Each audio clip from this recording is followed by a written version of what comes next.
Vibe Mundial FM. Vários textos hinduístas afirmam que a compreensão do que é Brahman não pode ser atingida pelo pensamento, embora Brahman, o absoluto, possa ser percebido por qualquer pessoa que atinja o estado de Samadhi, a partir da meditação. Isso. Se você se lembrar, eu disse isso na semana passada, mas não disse que esse conceito que os mentores colocam como sendo o conceito-chave para entender o Incriado Ser Supremo, vem do hinduísmo. A gente também vai entender isso daqui a pouco. Isso é possível porque cada ser carrega dentro de si a presença do absoluto e pode percebê-lo em si, desde que deseja esse contato e se concentre em obtê-lo, acalmando as outras partes de si mesmo a partir da atenção à sua respiração. Então, vamos entender um pouco isso.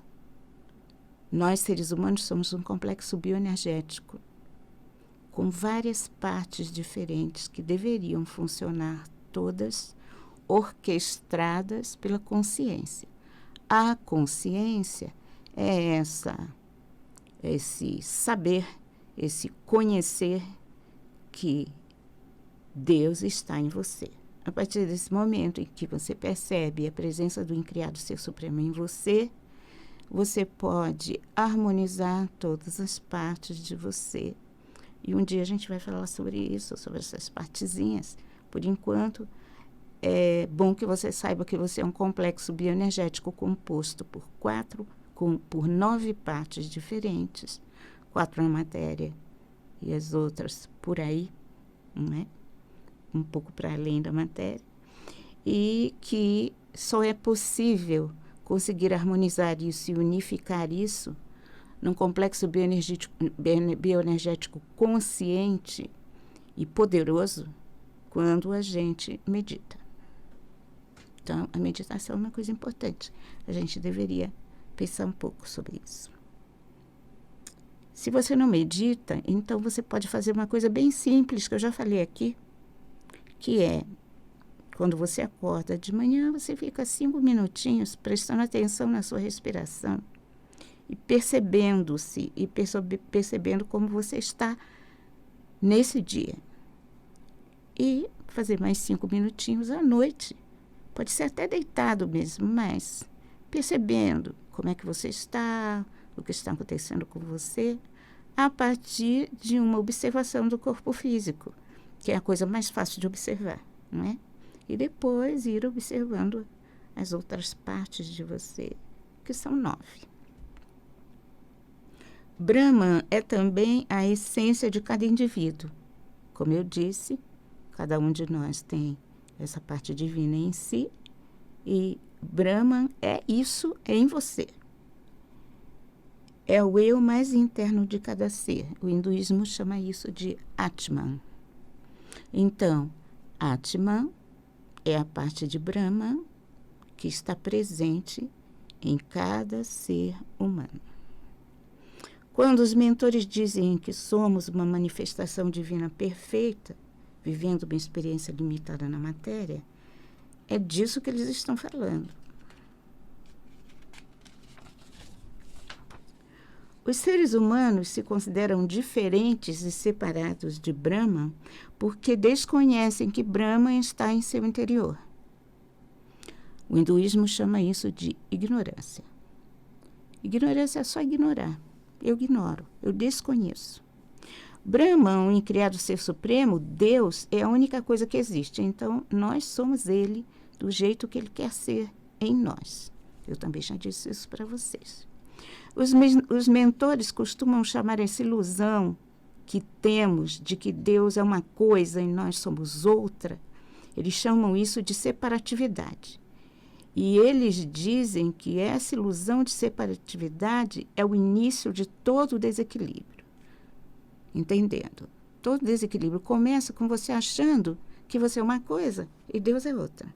Quando, na verdade, Deus está em você e você é ele manifestado na matéria, com todas as limitações dessa manifestação. Se você ficasse consciente o tempo todo de que Deus não está lá e você aqui, mas Deus está aqui, limitado pela matéria, mas ainda assim poderoso e potente, você dificilmente entraria em grande desequilíbrio. Você está percebendo que esse segundo programa sobre Deus está um pouquinho diferente dos outros. Deve estar se perguntando por que é que os mentores querem que eu faça todo esse passeio, essa volta toda para falar de algo que o cristianismo também diz. Bom, não querendo me contrapor ao cristianismo, até porque minha formação em teologia é católica e eu sou imensamente grata por essa formação, tenho que ser sincera e admitir que foi apenas nos conceitos do hinduísmo e da teosofia que eu encontrei a melhor tradução daquilo que eu sempre senti. Deus é tudo, está em tudo e se manifesta de infinitas formas. E isso fez com que eu me sentisse mais próxima dele, mais segura no meu relacionamento com o mundo. E é só por causa disso que eu acho importante explicar para vocês de onde vem essa ideia. Porque eu não inventei isso, sabe? E nem os mentores inventaram.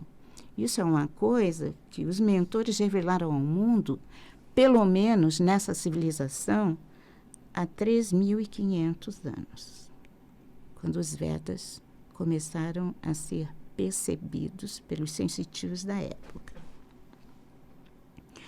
Às vezes, para compreendermos melhor ideias com as quais lidamos todos os dias e para percebermos o seu real sentido, precisamos nos afastar um pouco, fazer uma distância, olhar sob um novo ângulo, obter uma nova perspectiva.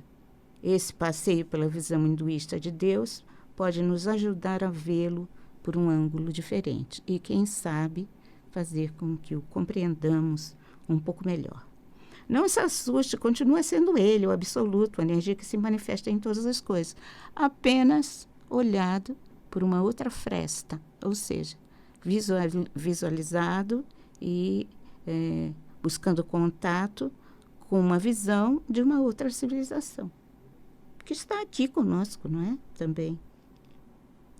Todas as linhas espiritualistas têm os seus livros sagrados, livros escritos sob inspiração. A Bíblia é o livro sagrado dos judeus e, depois de alguns séculos, modificada e atualizada, também sob inspiração, tornou-se o livro sagrado dos cristãos. Os livros sagrados do hinduísmo, também escritos sob inspiração, são os Vedas. Eles foram escritos há milênios por muitos autores. Primeiro, alguns humanos sensitivos na Índia começaram a perceber uma nova realidade e entrar em contato com alguns mentores que foram passando alguns conceitos. E eles falavam isso para os outros, porque não tinham como escrever, porque a escrita ainda não tinha sido inventada. Depois, isso foi codificado por outros sensitivos que também, orientados por mentores, foram recebendo um pouco mais desses conceitos que aprimoram a maneira como a gente está vivendo na matéria. E isso é uma coleção de livros que se chama Vedas. São os livros sagrados mais antigos de que se tem notícia.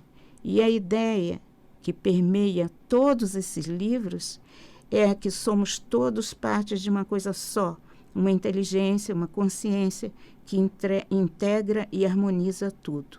É bem engraçado porque esse conceito que perpassa todos os livros dos Vedas tornou possível que a Índia tenha uma série de vertentes religiosas, cada uma de um jeito, mas todas comungando essa mesma ideia, de uma maneira ou de outra. Mesmo com todas as deidades que a Índia tem, essas deidades não são o incriado ser supremo e os indianos sabem disso. Todas as deidades na Índia, e são muitas, são apenas representações de características dessa energia, dessa inteligência, dessa consciência que integra e harmoniza tudo. Vibe Mundial.